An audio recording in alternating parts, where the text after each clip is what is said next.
ala umuri dunya waddin. Assalatu wassalamu ala asyrafil anbiya'i wal mursalin sayyidina wa maulana Muhammadin wa ala alihi wa sahbihi ajma'in, amma ba'du. Rabbi syrah li sadri wa yassir li amri wahlul 'uqdatam min lisani yafqahu qawli. Ya Fattahu ya Alim, ya Fattahu ya Alim, ya Fattahu ya Alim. Teman-teman yang saya banggakan, setelah sebelumnya dibahas mengenai syarat, rukun, dan hal-hal yang membatalkan puasa, kali ini saya akan membahas mengenai sunnah-sunnah puasa. Abu Syuja rahimahullah berkata dalam kitabnya Matan wa Taqrib, beliau berkata bahwa ada 3 hal yang disunahkan ketika berpuasa. Yang pertama yaitu menyegerakan berbuka puasa, yang kedua mengakhirkan makan sahur, dan yang ketiga meninggalkan kata-kata kotor.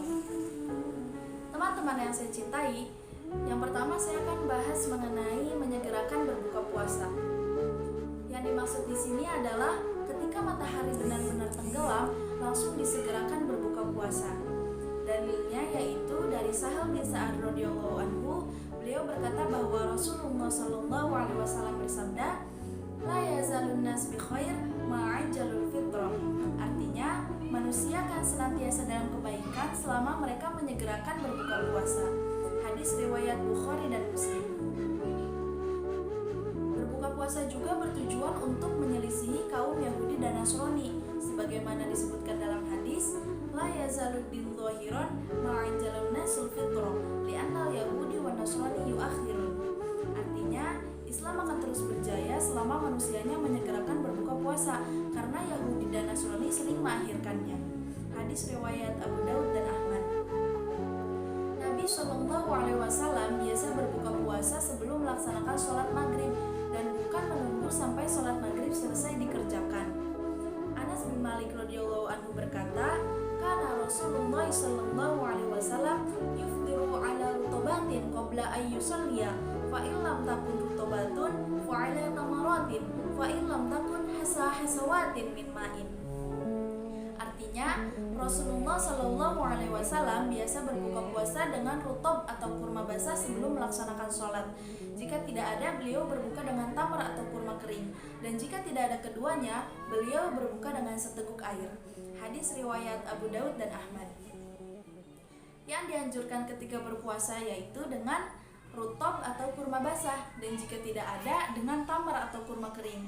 Jika tidak ada keduanya, dianjurkan dengan yang manis-manis. Mengapa dengan yang manis-manis? Karena yang manis-manis itu dapat menguatkan orang yang berpuasa. Dan adapun tujuan berbuka puasa dengan air itu adalah untuk lebih menyegarkan dan disucikan. Apabila kita berada di Mekah, dianjurkan berbuka puasa dengan air Zam-Zam. Dalam Asya al-Baijuri dijelaskan bahwa hukum berbuka puasa itu adalah wajib, karena kita diharapkan melakukan puasa wisol atau puasa terus-menerus tanpa berbuka puasa. Teman-teman yang saya banggakan, selanjutnya saya akan menjelaskan mengenai mengakhirkan makan sahur. Mengakhirkan makan sahur disepakati oleh para ulama hukumnya sunnah. Adapun anjuran mengakhirkan makan sahur disebutkan dalam hadis, "Tasaharu fa inna fis sahur barokah." Artinya, makan sahurlah karena sungguhnya di dalam sahur itu terdapat barokah. Hadis riwayat Bukhari dan Muslim.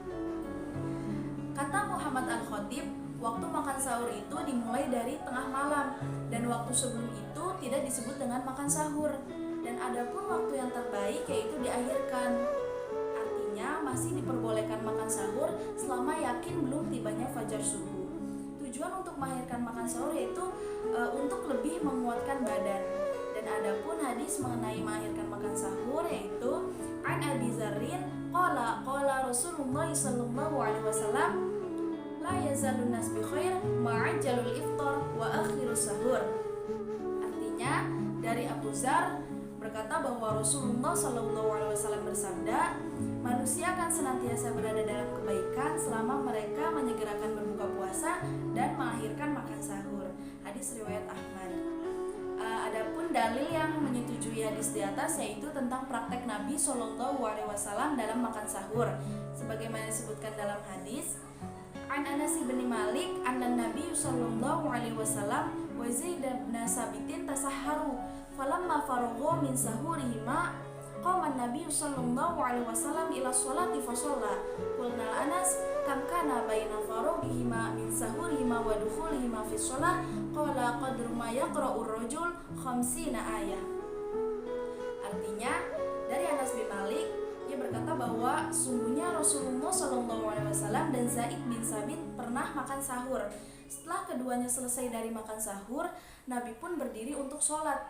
Lalu beliau sholat dan kami pun berkata kepada Anas, berapa lama jarak antara akhir makan sahur dan melaksanakan sholat? Lalu beliau menjawab, sekitar seseorang membaca 50 ayat. Hadis riwayat Bukhari dan Muslim. Selanjutnya saya akan menjelaskan tentang meninggalkan kata-kata kotor.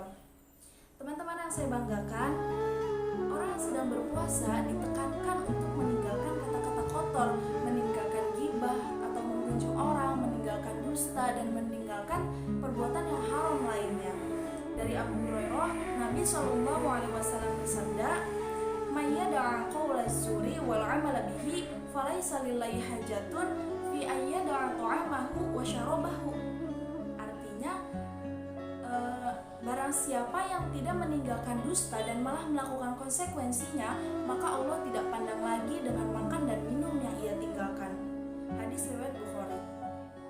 Dari Abu Hurairah, Nabi SAW bersabda, "Rubba sha'imin hadduhu min siyamihi al-ju'i wal 'atash, wa rubba qa'imin hadduhu min qiyamihi sahar."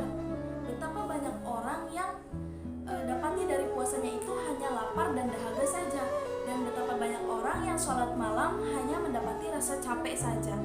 Hadis riwayat Ahmad dan Ibnu Majah. Syekh Profesor Dr. Mustafa Al-Buho berkata bahwa mencela, ghibah, namimah, berdusta, dan perbuatan haram lainnya itu perbuatan yang haram secara zatnya.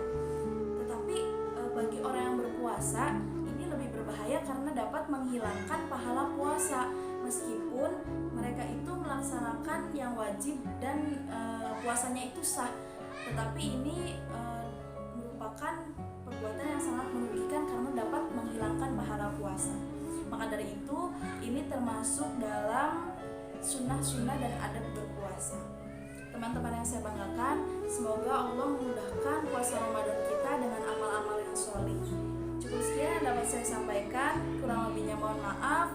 Jika ada kesalahan itu datangnya dari saya, dan jika ada kekurangan dan jika ada kelebihan itu datangnya dari Allah SWT. Wabillahi taufiq wal hidayah. Wassalamualaikum